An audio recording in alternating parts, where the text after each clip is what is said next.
I think that we need all kinds of people in the world, but we need people who have more light, who can light the path for others, who can inspire people. And I believe that that is what I'm meant to do. So I feel like I've just eased very nicely into this role that feels very natural, that I'm just being myself. And I'll also add that I do solo episodes where I talk a lot about myself and my journey, to your point, about what I've worked and, what I've learned and what I've messed up on and how I've reinvented myself numerous times. But now I finally figured it out that sometimes it takes many different times to get that just right fit. So part of it, I think, is helpful because people tell me they really love the solo episodes too. And I really enjoy doing them. Welcome to another episode of Listeners to Leads, where I'm helping podcasters launch and maintain a lead generating show. I'm your host, Alicia Galati, the CEO and head podcast strategist behind Galati Media, a full-service podcast management company. On this show, you'll hear my guests and I discuss everything it takes to launch a successful podcast and keep it running. If you're ready to get leads, land speaking gigs, and create deeper connections with your audience through your podcast, then this is the show for you. Today we have Wendy Battles, and she is such a powerhouse of a woman. So incredible. I cannot wait for you guys to listen to all of the wonderful things that she has to say. She is a podcaster and someone who is also working full-time while podcasting. And I think that's such a unique perspective to the people that we usually talk about. She talks about how she is putting in daily effort into her podcast, what that looks like, those tasks, and where she is considering outsourcing those. We also talk about how she started and how it was very strategic. She put in the effort to ensure that she was talking to the right people, that she was connecting with her audience the way that she wanted to, and showing up authentically for them. So without further ado, join me in welcoming Wendy Battles to the podcast. Hello, Wendy. I am so excited to have you on this show today. If you could just start by telling us a little bit about who you are, what you do, and what your podcast is about. I would love to. Alicia, first of all, thank you so much for inviting me on. I'm so psyched to be here. My name is Wendy Battles. I am the host of the Reinvention Rebels podcast. It is stories of brave and unapologetic women 50 to 90 years young who have boldly reimagined life on their own terms to find new purpose and possibility. I interview amazing women who are ready for a restart, a do-over. They want to freshen things up, but they want to do it in a way where they're living on purpose. I share their very inspiring stories about what they have done to reinvent themselves, the process they've gone through, what they've learned, the inner wisdom that bubbles up, and honestly, the amazing things they do when they give themselves permission, they trust themselves, they believe it's possible. It is amazing what any of us could do. The women are just fierce and fabulous. Oh, I love that so much. And you have a full-time job. So also being a podcaster and having a full-time job, you are over, by the time this goes live, you're almost to 50 episodes. So cheers, hoorah, let's blow a kazoo. That is so incredible. Yay. Thank you so much. So exciting. I love to see people get to that kind of milestone, right? Because most people aren't going to make it past 7. And so to get to 50 is incredible. Now, what kind of led you to start the podcast while having a full-time job? And what does your full-time job entail? Does it have anything to do with your podcast? Or was the podcast I need to get this out of me? Yes to many of those questions. So first of all, I work in cybersecurity. I work at Yale University. So what I do is completely different than being a podcaster. But I will tell you this, for many, many years, in my 30s, in my 40s, in my 50s, I've had this thought, what am I meant to do? I've had lots of jobs where I was really good at them and I was successful, but I also always had this feeling like there's something more. And I don't know what it is. So I have spent different periods of my life searching for what that is. And in 2019, I was asked to be on a panel at Yale. We have a affinity group called the Future Leaders of Yale, and they asked me to be on a panel about personal branding. Because in the past, I'd been a health coach, I'd had my own business, but it had been a while. So I was a little rusty. So I started listening to some podcasts, and I uncovered this podcast called Package Your Genius. Just the name alone was like, that sounds like a podcast for me. Package Your Genius. The premise is that there is something that we all shine at, something that you, Alicia, do something that is so great, and other people might do it, but they can't do it the way that you do it. I got so into this idea that I bought her book. She had a workbook. I started, answering these questions, and it was really all about ultimately living on purpose.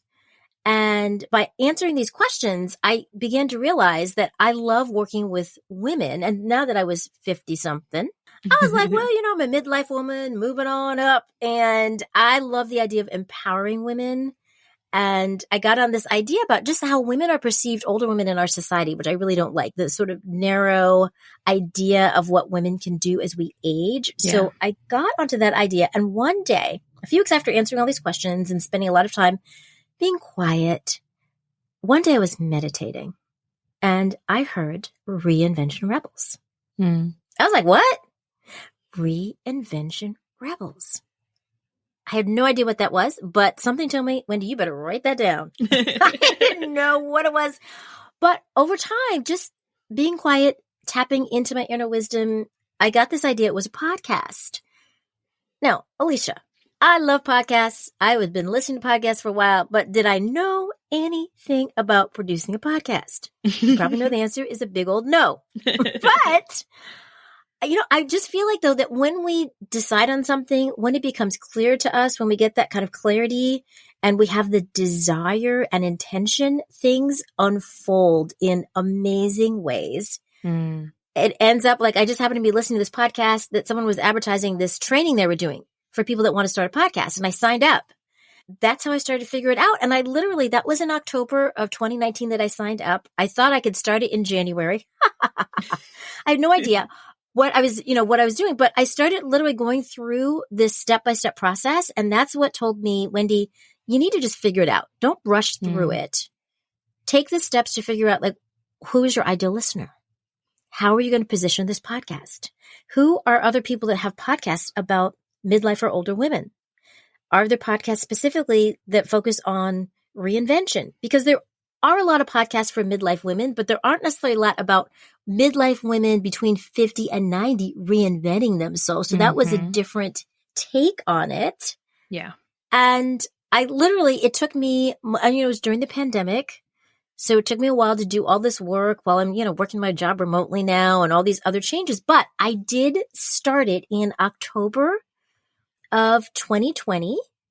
And it was one of those things, again, where things came together. I had a coworker who said, oh, I could edit that podcast for you. I was like, really? Nice. He said, oh yeah. And he's like, I won't charge you. I was like, seriously? I mean, I pay him like gift cards, but because he's this busy man, but just like that though, things came together. And I don't want to say I wasn't working hard, because I was working very hard and working on all of these details, but I also felt confident that I could do this. I just had this knowing about it. I just got started, and I felt so good. Like I had such a clear voice about it. I was really clear on my mission about it and my why around it, why I was doing this. So it made it easier to share my story in addition to having people come on the podcast as guests. That's how it happened, and I haven't stopped.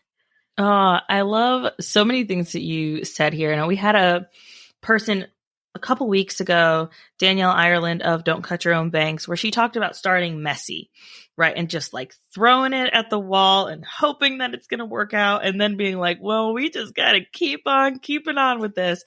And I love your take on that. Like how you were very strategic. You were looking at what is your why. And I think that's why it was so not easy, but easier Yes. for you to get to 50 episodes because you understand who that person is on the other side, who is listening to you, who you are inspiring. You understand the people that you want to have on your show.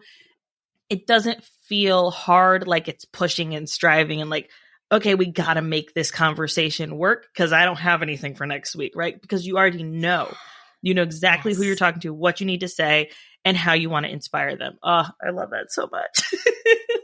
It really honestly has been great. And I certainly think that I've grown a lot, of course, from season 1 to now just finishing season 3. I've grown as an interviewer. I've grown as a podcaster. I've grown as being much more consistent with the process of things. And now, honestly, if I had more time, it would be great. I'd love to have more time because it means I get up every day at 4:45 during the week and I religiously work on it for at least 2 hours every morning before I try to work out and then get ready for work. So it's a grind, but it's a joyful grind. Like I get excited every morning when I get to get up and think, I get to do this. I get to shine a light on amazing women. I get to celebrate, illuminate, and elevate really amazing women that are doing the coolest things. And how many people get to do that? Yes. So tell us a little bit about what that morning looks like a typical morning of what you're working on. Because a lot of people, they think, I'm going to start a podcast. It'll be great. You know, like it'll happen. Everything will kind of fall into place and build it. They will come, which we talked about before we hit record. And how that doesn't exactly, things don't work out that way usually.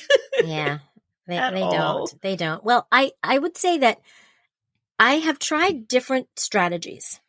And a lot of it, I think with anything, whether it's podcasting or it's our jobs or our families, whatever, sometimes you have to your point, throw a bunch of things on the wall, see what sticks, see what works and what doesn't, because you don't know.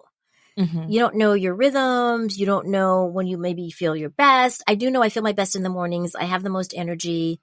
I have gotten off even caffeine and realized I don't really need caffeine. I was convinced I really did.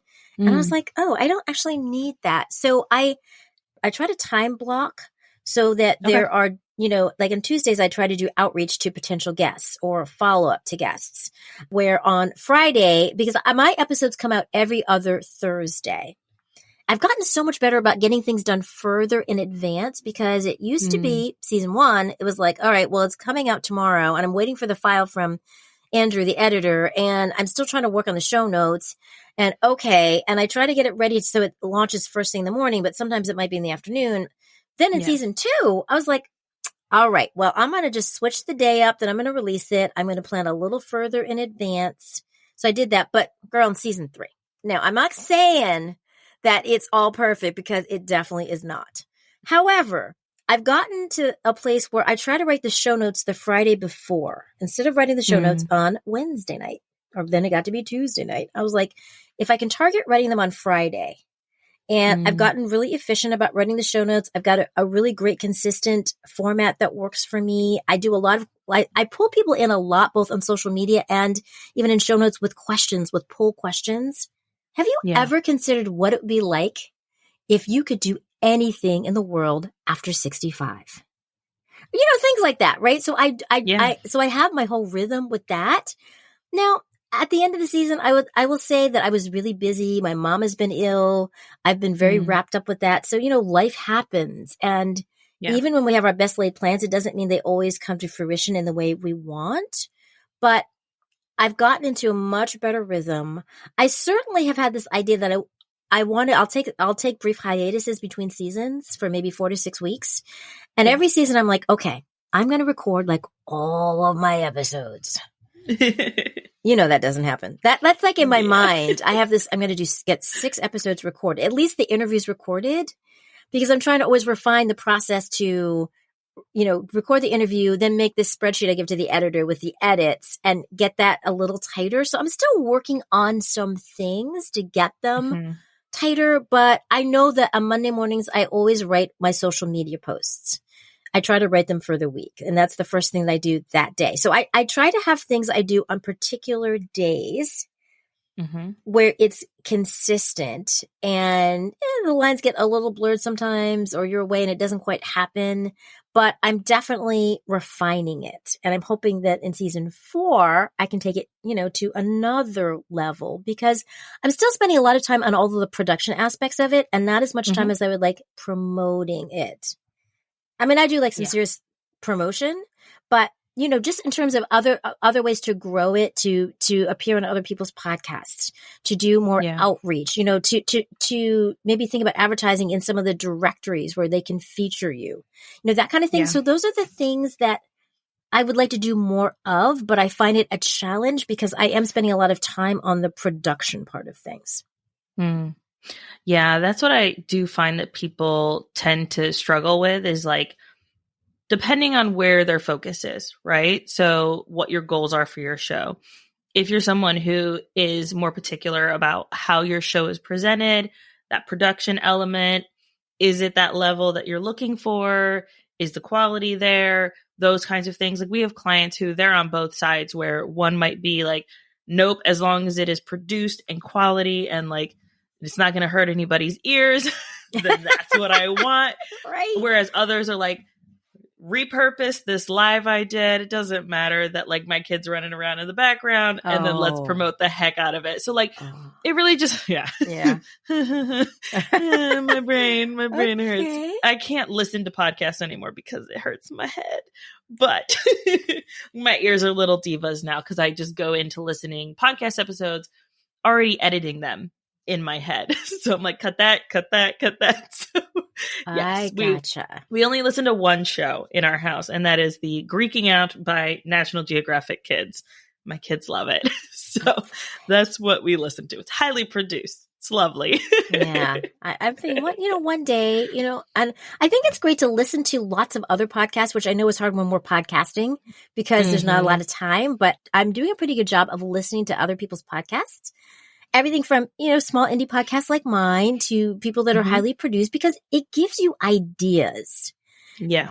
And it doesn't mean that you have to do all those ideas, but I think you can use it to inspire you to see what else is possible, that it's a growth possibility. And I will tell you that I'm about to start another podcast, which has nothing to do with Reinvention Rebels, but it's a podcast actually for work about cybersecurity awareness, because there's a lot of cyber podcasts that are very technical or tech speak, or like they're having all these chief information security officers on, but it's not for you and me who are like, what do I need to do to be cyber safe? What's one thing I can do? So we're having fun. My colleague and I, we're going to co-host it. And that's new because I haven't co-hosted something before. It's always just been me. And we have all these great ideas, but from all of this experience I have, it makes it so much easier to think about like things we could do. And, it's not going to be like I listened to something the other day called Darknet Diaries, highly produced, and it sounded great. I said, well, we're not going to do that right now, but we can always aspire, any of us, to adding in even small things over time that make it feel a little more sophisticated or professional or whatever that feeling is we want to evoke. Yes. And there's no right or wrong way to do it, right? So we have a client where they are a year into their podcast and they tend to have segments in their show. And we recently added in like transition music between the segments. And that's something new, but it up-levels the quality of the podcast, kind of resets people who are listening, because sometimes you can kind of drone out, especially if it's a podcast that you listen to regularly, where you might drone out, or your brain might just be like, I'm going to think about this other thing. What am I making for dinner tonight? While you're listening to this person talk, but the music kind of brings you back. And so looking at what other people are doing, to your point, you don't have to copy them, but it does give you ideas of, I wonder if I added a little jingle here or a little extra wrap-up question to my guests, if that would create more quality content for my audience. Absolutely. And I've been on some podcasts where at the end they ask me fun questions like, what are you reading right now? What are you listening to? And I was like, oh, I never thought about that. That's kind of fun. I also heard some podcasts where, they do it in that narration style where the person comes on and does the narration and then they have the other person talking. So they're not directly interviewing them. And I thought, well, I don't think that's a good fit for what I do, because so much of it is the connection with the guest and it wouldn't be quite the same, but it's really interesting to hear what that sounds like. It's interesting to hear how they have music underneath it sometimes when that person is then talking. Just ideas that can spark our creativity, I think is always helpful because I always want to feel like I'm growing as a podcaster. I mean, you've definitely done that just in reflecting back on season 1 to season 2 to season 3 and then looking forward to season 4. I love that so much. Your daytime job is completely different and you've got this podcast and you're almost building this audience, right, from scratch. Yeah. What does that look like for someone who is like, look, I want to create this podcast. Maybe it's a hobby podcast. Maybe it'll be more one day. But how do I start building that just from the ground up? What did that look like for you?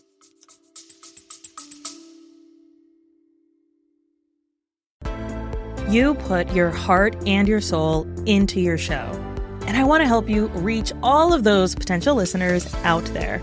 That's why I'm excited to announce my upcoming podcast marketing workshop. It's about giving you practical tools to grow your audience. You'll learn the secrets to getting your podcast discovered, attracting your dream listeners, and boosting those download numbers. This workshop will be hosted live with a replay available on April 30th. You can sign up by going to galatimedia.com/workshop. Let's grow our podcasts together. I remember when I started in October of 2020, and I had an Instagram account. It was my personal account, but I started a professional one for Reinvention Rebels. And I remember I started following like people I knew. I had, just a handful of followers, and I just started sharing content. And that's before I had any idea what I was doing. Alicia, I was like, okay, I'm going to just write some content. But I kind of figured it out. I started to look and I listened to a lot of webinars about Instagram and growing your presence. I looked at some of the things that people did and I just saw this pattern where some people had their branded colors.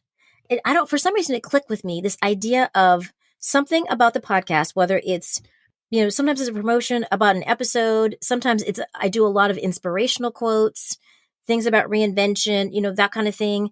But I would intersperse it with a photo, like a personal photo, because I wanted it to be something where it wasn't just me promoting my podcast. You see a lot of people just like promotion. And I learned really early that you need to infuse yourself into this. Like if you want people to connect with you, it's not about just talking about your podcast all the time. It's about people seeing you as a real person.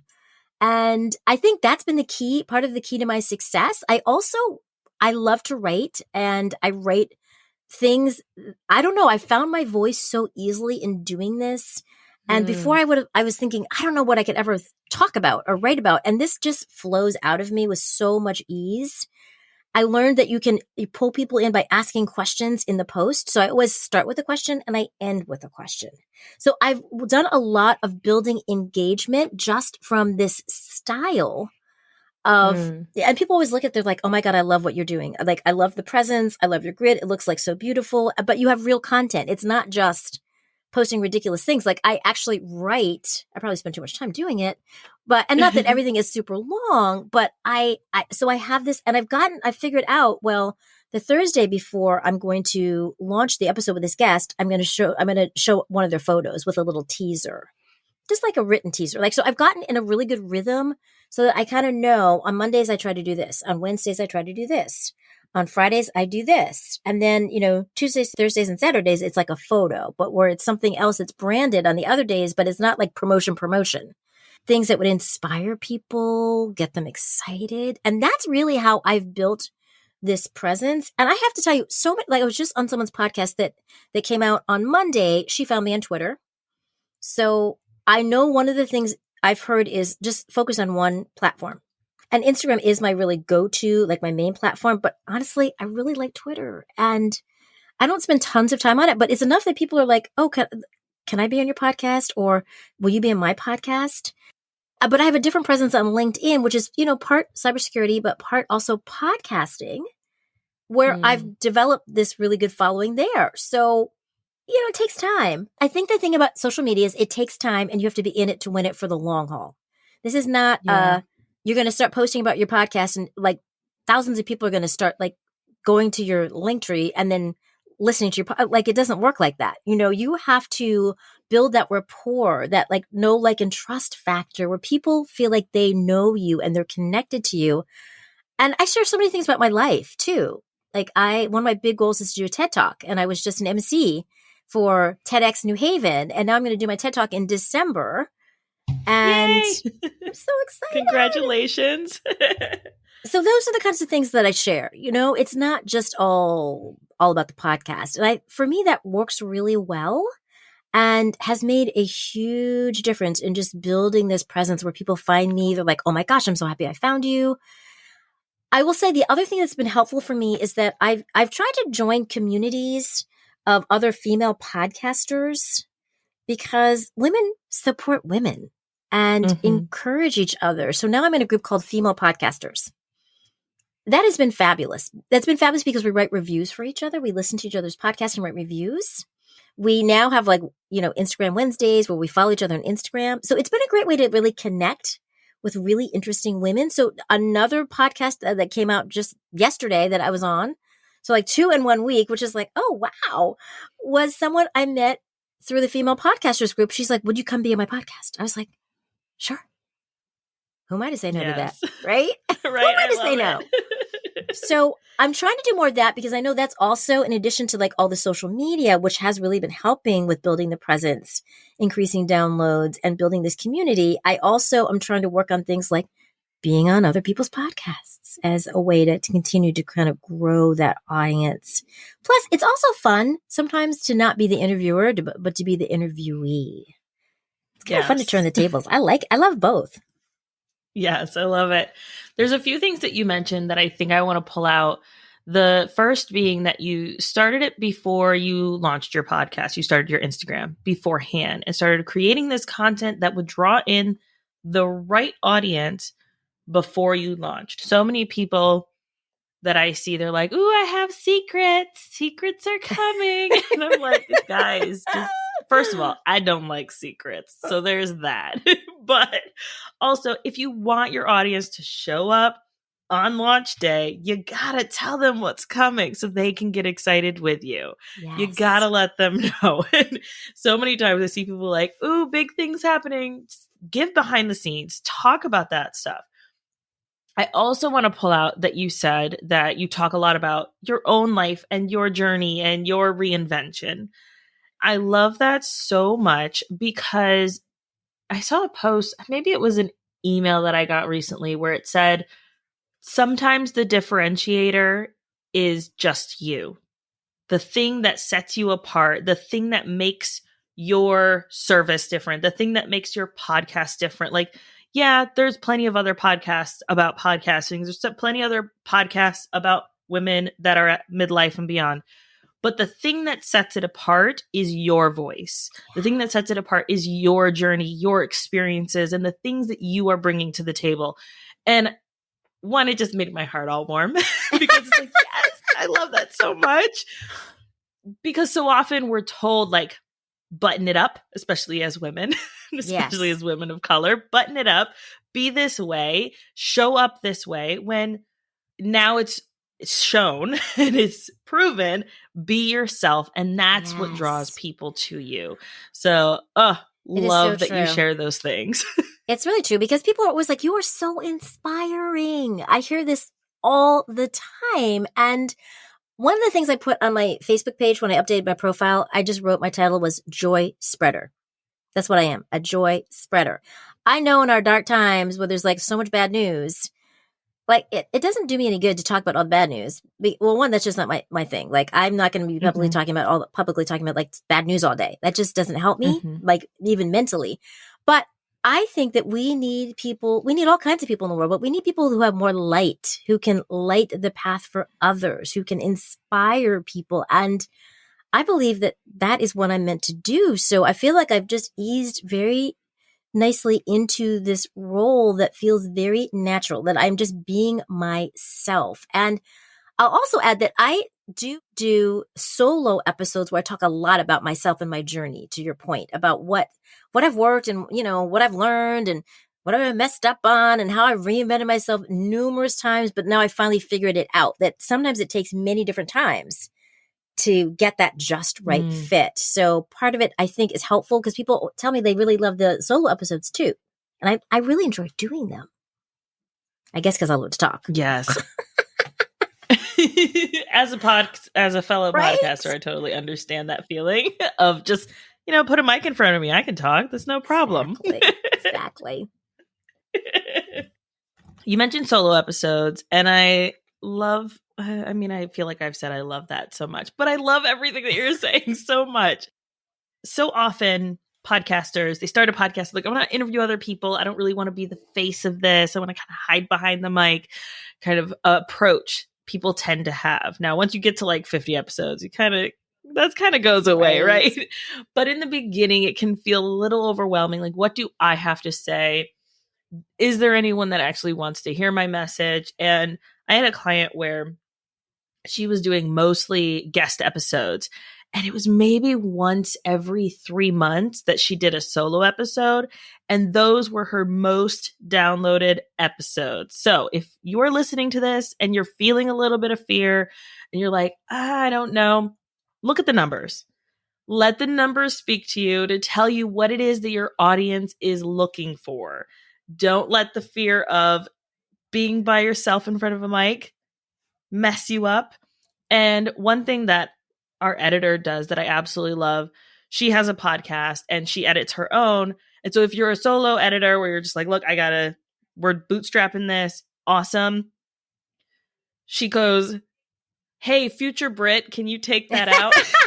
And so when she gets on to edit it, she's like, aw, it's me. I'm future Brit. And I just love, it's such a great idea for people who are editing it themselves and are like, oh my God, do I have to hear myself talk? It makes it easier, a little more fun, little nuggets in there to take out that are just for you. I love that. Luckily, I will never be editing it myself because that is something that I just can't do. I mean, I've done a lot of voiceover work, and in the 90s when I did it, you would go to a studio. You'd have someone produce it. It was you're just the talent, and it was amazing. And now it's like everything else, I'll do it yourself. And I'm like, this stings. I don't have the patience to do the tedious work of editing, which I hate. But there are people like you who are gifted at it, right? So I think part of it, like with anything, it's like, what can I delegate to someone else, whether it's hiring someone or it's someone in your family that you trust or whatever. Like, you don't have to do everything yourself. And I think that when we get to know where we shine versus where we don't, it's a much better use of our time.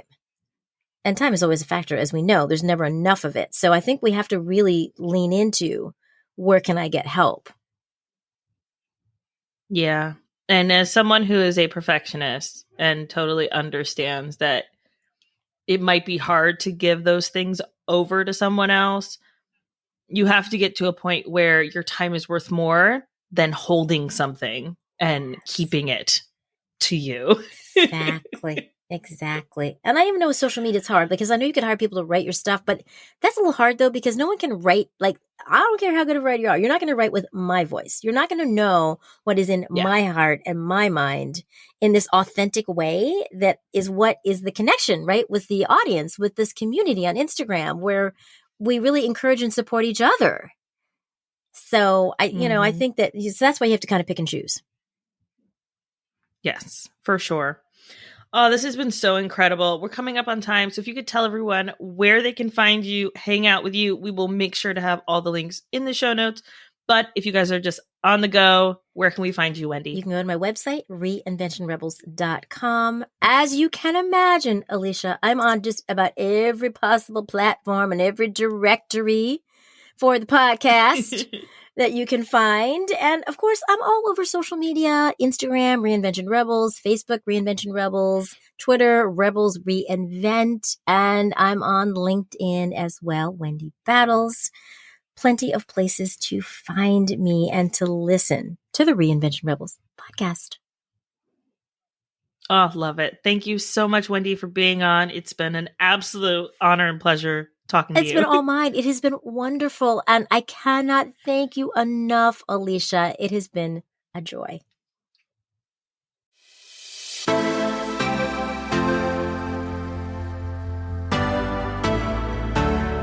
Thank you so much for listening to this episode of Listeners to Leads. If you found something in this episode valuable, I would really appreciate it if you shared it with a friend who you know would also get value from it.